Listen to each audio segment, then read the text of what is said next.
Hi, Wonders! Good afternoon. I'm Mataleni. I am here to share with you my learnings and realizations as team lead and coordinator. So, let's go! Currently, syempre hindi tayo magbabakasyon. Nandito tayo ngayon sa Cebu. We're here kasi this coming December 2 and 3, we will be having 1840 assembly from different parts of the Philippines. Magkakaroon po tayo ng gathering together with the other pastors and other armor bearers or disciples in different churches all over the Philippines. And it will be held here in Cebu, specifically in Bayfront. Okay, so as we are traveling here, I observe a lot of things. Okay, the thing na pag-usapan natin ngayon is about culture. What is culture? Culture is one of the most important thing na dapat nating subaybayan as we are doing what we are doing. Kasi the more we are doing what we are doing, it will become a culture kalaunan. Okay?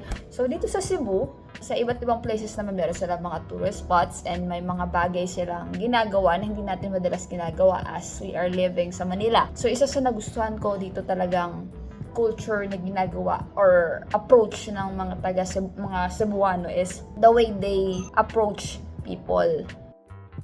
Hi guys! So, grabe no. Ayan, kasi galing kami sa SM, ang daming errands. So, tinapos lang namin yan. So, by the way, so let's talk about culture. Okay, what are the benefits of culture sa isang lugar o sa isang environment or sa isang team or organization? Okay, number one, benefit of culture is culture preserves identity. Halimbawa, pag sinabing ABS-CBN, kapamilya yan. Pag sinabing GMA, kapuso yan. So, kita mo dun yung identity ng isang place or ng isang team or organization kapag kilala sila sa isang bagay na yun. So, punta na lang tayo sa, halimbawa sa ABS-CBN. Okay, hindi ko naman sila pinapromote.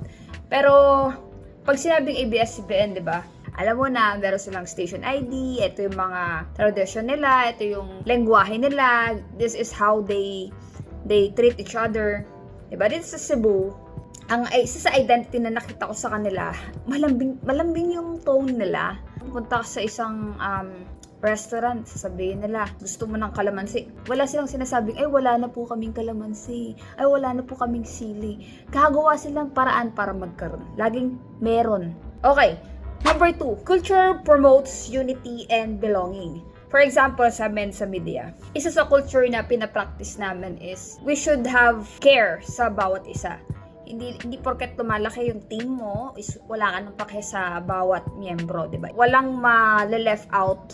Okay, number 3, culture guides behavior and values. So, because of the culture na meron ang isang organization, malalaman mo doon yung kanilang ethics, ang kanilang morals, kung ano yung pinaniniwalaan nila, ano yung principle nila.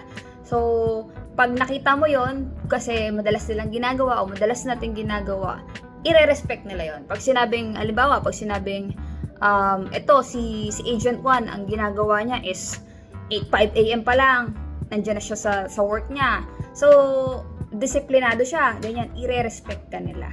Okay? It guides behavior and values. Even, not just sa personal life, even sa isang team. Okay? So, that's it. So, again, I'm Mataleni. So, this is how it is, how the culture works. And I would like to work with you all, kung kaya. Okay?